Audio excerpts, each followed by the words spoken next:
இருந்தாலும் சொல்லிவிட்டார்கள். சவ்வாங்கிற வார்த்தைக்கு நேரடி அர்த்தம் என்ன? நேரடி அர்த்தம் வந்து தரமட்டமாக்குறது கிடையாது, சீர்படுத்துறது அர்த்தம். எல்லாருக்கும் தெரியும். சீர்படுத்துறது என்பதோடு எதை சேர்க்கிறோமோ அதுக்கு தகுந்த மாதிரி அர்த்தம் கிடைக்கும். உயரமா உள்ளதை சீர்படுத்தினா தரமட்டமாக்குன்னு அர்த்தம். சும்மா சீர்படுத்துறதுன்னா அழகுபடுத்துன்னு அர்த்தம். இன்னும் சொல்றேன் கேளுங்க. நபிகள் நாயகம் ஸல்லல்லாஹு அலைஹி வஸல்லம் காலத்துல மஸ்ஜித் நபவி கட்டுறாங்க. அந்த நபவி கட்டுற இடத்துல ரசூலுல்லாஹ்வுடைய பள்ளிவாசல் இருக்க, அந்த பள்ளிவாசல் இடத்தை தோண்டும் பொழுது அதுல எலும்புகள் எல்லாம் கிடக்கிறது. அது ஒரு கபர்ஸ்தானா இருந்தது. எலும்புகள் எல்லாம் வெளியே போட சொல்றாங்க. குட்டிச்சுவர்கள் எல்லாம் இருந்தது. குட்டிச்சுவரா இருக்குது பாலடைஞ்ச கட்டடங்கள். அதையெல்லாம் என்ன செய்யறாங்க ரசூல் ஸல்லல்லாஹு அலைஹி வஸல்லம் அதை வந்து அது சம்பந்தமாக அமர ஆணையிட்டார்கள். அது சுவியத்துங்கிற வார்த்தை வருது. அப்ப என்ன அர்த்தம்? அந்த குட்டிச்சவரை அலங்காரம் பண்ணி வச்சுட்டாங்களா? ஒழுங்குபடுத்தி குட்டிச்சவரா இருந்தா தொழுவ முடியுமா? நின்று தரையில பள்ளிவாசல் கட்டக்கூடிய தரையில குட்டிச்சவர் இருக்கிறது, உயரமா இருக்கிறது. அதுக்கு ரசூல் ஆணையிட்டார்கள். ஆணையிட்ட உடனே என்ன செஞ்சிச்சு? சும்மபில் ஹர்பி ஃபசுவியத் வபின் நகலி ஃபகுத்திய. அப்ப என்ன வருது? பாலடைஞ்சு போன குட்டிச்சவரா அந்த இடத்துல நிக்குது. பள்ளிவாசல் கட்டுறாங்க, என்ன செய்யணும்? எந்த கட்டணம் கட்டினா என்ன பண்ணுவீங்க? தரமட்டமா தான் ஆக்குவீங்க. அதுக்கு ரசூலுல்லாஹ் அங்க ஹதீஸ்ல பயன்படுத்தின வார்த்தை என்ன? சுவிய, சீர்படுத்துறது என்ற அர்த்தமே என்னன்னா, ரசூலுல்லாஹ் வந்து கபர் கட்டக்கூடாதுன்னு சொல்லிட்டாங்க. அவங்க தடை செஞ்ச ஒண்ணு கட்டி இருக்குது. அதை மார்க் அடிப்படையில் சீர்படுத்துவது என்ன?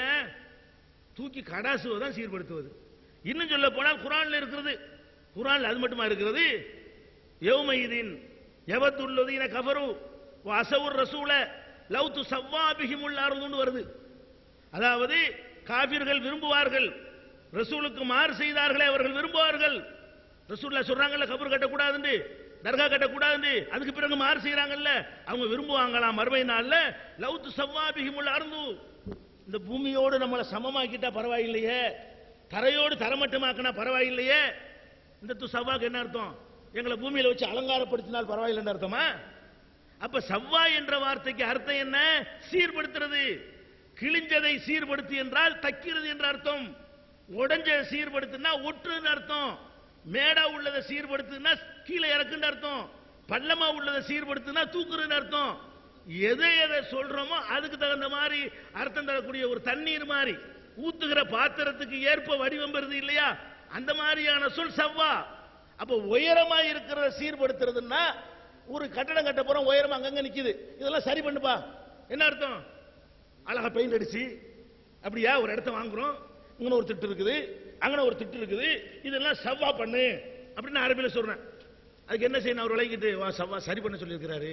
நம்ம என்ன செய்வோம்? இதுல பெயிண்ட் அடிச்சு அது பத்தியை கொடுத்து வச்சு சிமெண்ட்ல கட்டி இப்படி முட்டா நிப்பாட்டி வச்சிருவோம் அர்த்தம். அப்ப அது சவ்வாவை வந்து அதாவது இறுதி நேரத்தில் இருக்கிறனால சாட்டா சொல்றேன். இதுல வந்து என்ன வாதம் போறதுனால நிக்காது. தப்பு தப்பா விளங்குறீங்க மார்க்கத்தை. ஒண்ணு கிடக்க ஒண்ணு விளங்குறீங்க. சவான் ஒரு வார்த்தை வச்சுக்கிறது, ஒண்ணு கிடக்க ஒண்ணு விளங்கிறது, அது தூர சிந்திக்கிறது இல்ல. இது எப்படி இந்த வார்த்தையை புரிஞ்சுக்கிறது? சீர்படுத்துற கபரை சீர்படுத்த வந்திருக்குது. சீர்படுத்துவனா என்ன? அல்லாஹ்வும் ரசூலும் எப்படி செய்ய சொன்னாங்களோ அதை செய்யறதா சீர்படுத்துறது. கட்டக்கூடாதுன்னு சொல்லிட்டாங்க, கட்டி இருக்குது. சீர்படுத்துறது என்ன? தூக்கி கடாசுவது. முடிஞ்சு வச்சாக்கத. அதான் சவ்வாவுடைய விளக்கம். டாபிக் வருவோம். அன்பு சகோதரர்களே, இதுவரை 4 தலைப்புகளில் இங்கு விவாதம் நடைபெற்றிருக்கிறது. இந்த தலைப்பில் சந்தேகத்துக்கு இடமில்லாத வகையில் தெள்ள தெளிவாக அள்ளி போட்டிருக்கிற ஆதாரத்தை. மஸ்ஜித் தான் ஆதாரம் காட்டினாங்க, வெறுமனை கட்டுறதுக்கு ஆதாரம் காட்டலன்னு வர சொல்றாரு. இப்னா அலைஹின்னு வெறுமனை கட்டுறதுக்கு நான் காட்டியிருக்கிறேன். மஸ்ஜிதாவும் கட்டக்கூடாதுன்னு சொன்னேன். இப்னா அலைஹி அதனால கட்டவே கூடாது எங்கிறதுக்கு ஹதீஸ் எடுத்து வச்சிருக்கிறேன். சிடி போட்டு பார்த்தா தெரியும், சிடியில பாருங்க தெரியும். வழங்குதா? வராதவங்களுக்கு சொல்றேன். அப்ப வந்து கட்டடம் கட்டக்கூடாதுன்னு தெல்ல தெளிவா எடுத்து வச்சிருக்கிறோம். கட்டலாம் என்பதற்கு என்ன ஆதாரம் காட்டுறாங்க? பிற்காலத்தில் பல வடிவங்கள் கபர்ல ஏற்பட்டிருக்கும்ல, அதையெல்லாம் காட்டி பார்த்து அந்த 200 இப்படி கட்டியிருந்தாங்க, 200 கட்டியிருந்தாங்க, 300 இது தலீலா? இது மார்க்க ஆதாரமா? அல்லாஹ் சொன்னா ரசூல் சொன்னாங்க, அதைத்தான் எங்களுக்கு வேணும். அதை காட்டினா கட்டுறால நாங்க இருக்கிறோம்னு சொன்னோம். ஏன் காட்ட முடியல உங்களால? அல்லாஹ்வும் ரசூலும் கட்ட சொன்னாங்கன்னு உங்களுக்கு காட்ட முடிஞ்சதா? 3 வருட அவகாசத்தில் காட்ட முடிந்ததா?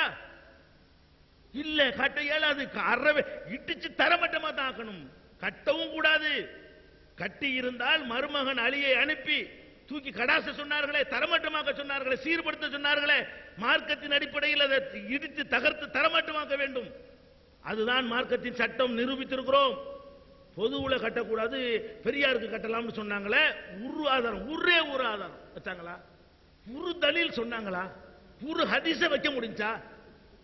வேற இது கேட்டு பதில் தயம் போறதுக்காக என்ன பண்றாங்க? அவுலியாக்களுக்கு பயம் இல்லை, பாத்தீங்களா? மூசா நபி கபூர்ல தொழுதாங்க, அதுக்கும் தர்கா கட்டுறதுக்கு என்ன சம்பந்தம்? கேட்டம பதில் வந்துச்சா? இப்படித்தான் மொத்தத்திலையும் பேசினார்கள். முந்தின தலைப்புல என்ன? நிறைவுரை, தொகுப்புரை. இது எல்லாத்தையும் தொகுத்து கடைசியா சொல்லணும். இதுக்கு முந்தின தலைப்பு என்ன? காலை அமர்வுல மதுகப்புகள்ல குப்பை இருக்குன்னு நான் தலைப்பு போட்டிருக்கிறோம். மதுகப்புல குப்பை இருக்கு, ஆபாசம் இருக்கு, செக்ஸ் இருக்குது, மடத்தனம் இருக்குது, பைத்தியக்காரத்தனம் இருக்குது, அசிங்கம் இருக்கிறது, குர்ஆனோட மோதக்கூடியது இருக்குது என்று தலைப்பு போட்டிருக்கிறோம். ஒன்னா அள்ளி அள்ளி போட்டோமா இல்லையா? 28 மசாலா போட்டோம். அதுக்கு மேல இல்லைன்ற உடனே நாமளே போட்டு போட்டு எவ்வளவுதான் போடுறது? நம்ம வேற வேற விஷயங்களை பேச ஆரம்பிச்சிட்டோம். அவ்வளவு அள்ளி போட்டோம்ல, எதுக்காச்சும் பதில் வந்துச்சா?